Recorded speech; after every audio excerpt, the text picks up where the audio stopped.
I don't even want to admit how many hours I spent getting that last nut off the exhaust.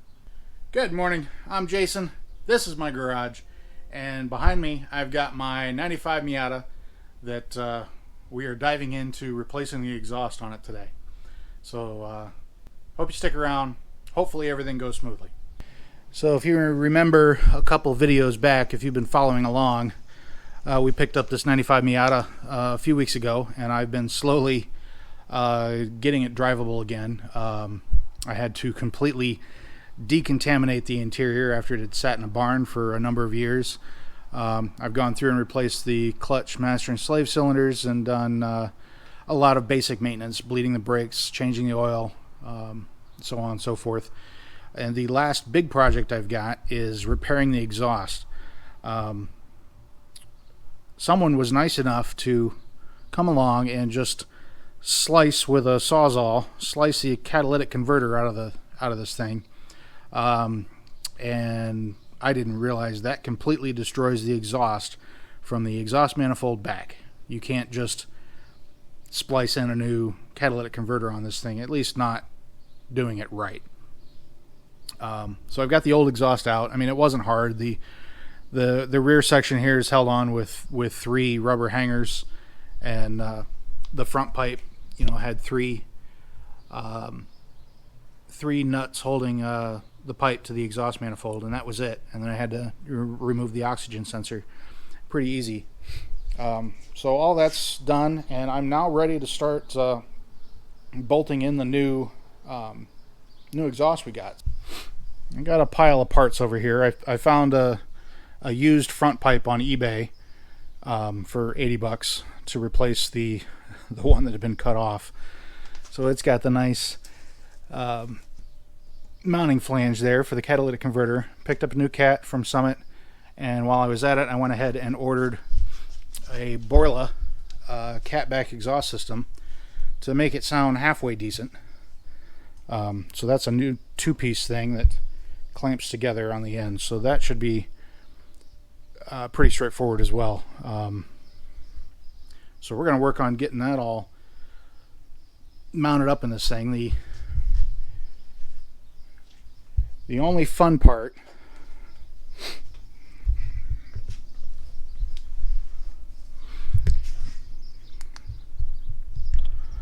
so surprisingly everything came apart pretty clean. You can see the exhaust manifold up there.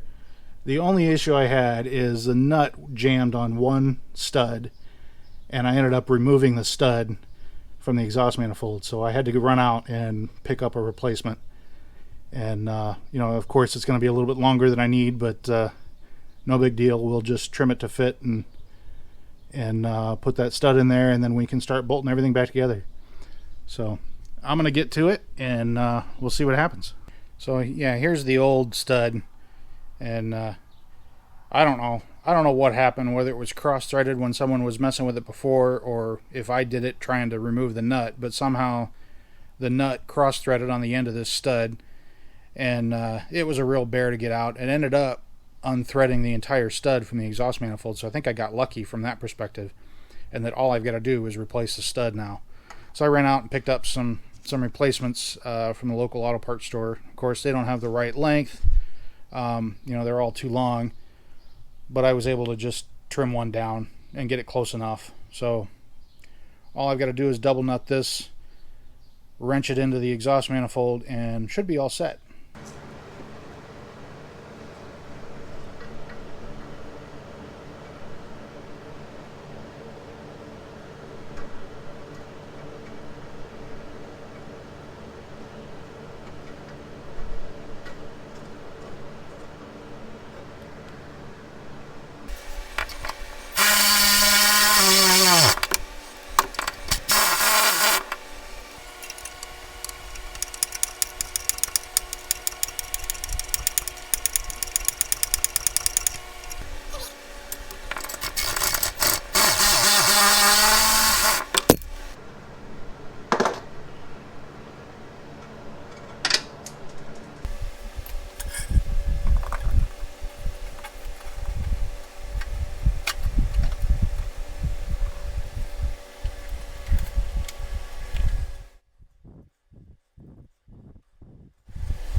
Alright, let's give this a start now that the new exhaust is on it.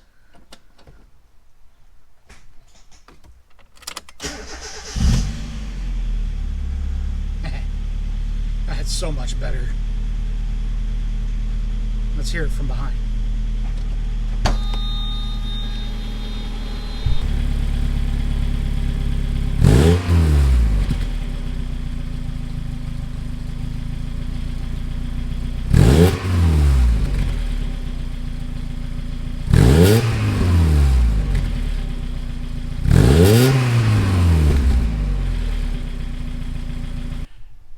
Okay, there's a few revs.